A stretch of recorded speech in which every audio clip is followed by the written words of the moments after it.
What up, star nerds? This is Molly of Ashana Molly, and today I'm going to show you how to crop several images in the exact same way. This is primarily for when you have multiple monochrome images that you're trying to combine together, but can be useful in other situations of combining data that are already registered together as well.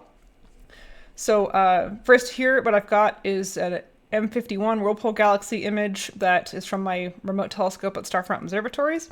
And yeah, it's a bit of a mess because we had some dust bunnies earlier on. It did end up making a nice image in the end. It's on Astrobin, but these are just the raw stacks out of image integration. So we'll ignore their dirtiness for right now. So first what you're going to do is find the frame that has the largest crop area. So it has the most that needs to be cropped. So you're going to look for those black bars or kind of the noisy edges. So let me click through these, and all right, H alpha is pretty large. A little bit on the bottom of blue here. We'll go with the H alpha image. So I'm going to open DynamicCrop. That's located in Processes, All Processes, DynamicCrop, or I just have a copy of it saved to my icon sheet here. So I'm going to zoom out one tick so that I can grab the edge of the box. Vaguely annoying, but whatever. And I'm going to pull that box down just a little bit past where I need to so that I don't cut it too close. I remember from my B frame that it needs a little bit of extra cut on the bottom, so I'm going to pull that up and then we'll check and see if that's right. Pull it in a bit from there.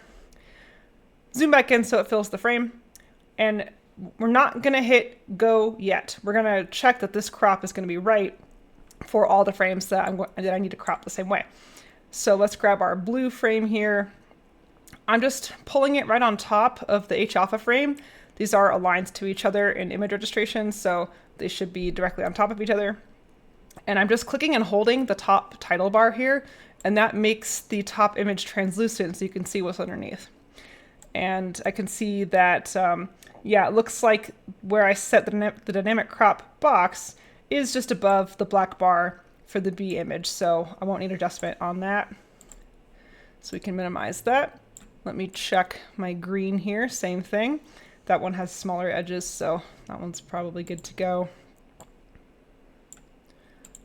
Got my L here. L was the reference frame, and several of these were taken pretty close to each other, so it doesn't really have any crop edges.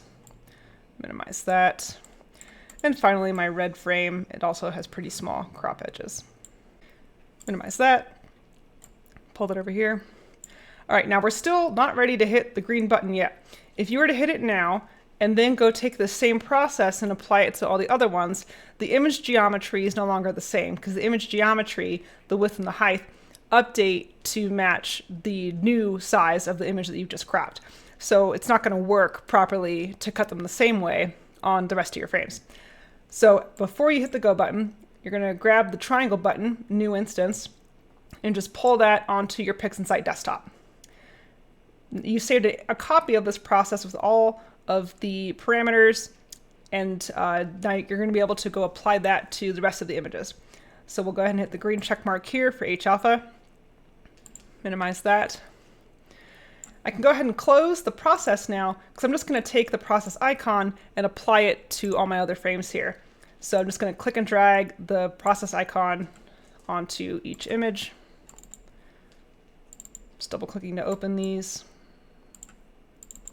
Here's our green and our blue.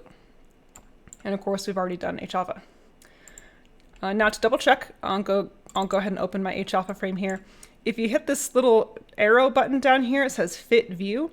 It will fit the box to the exact image size. And this is really helpful for comparing images directly on top of each other that are aligned to each other. So I'm going to open my luminance frame, hit the arrow so that it's the same size. And yep, they line up right on top of each other, so we did our crop correctly.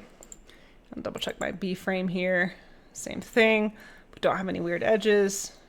Put that on top. Yep, looks good. And then you can save, I like to save a copy of that process. So save selected icons, not in this folder. I have a processes folder inside of my PixInsight directory, and I just call it crop and save that for later in case I need to go back and repeat some earlier steps and I don't want to do a different crop because I'm only changing some of the frames or something like that. Yeah, that's all I need to know.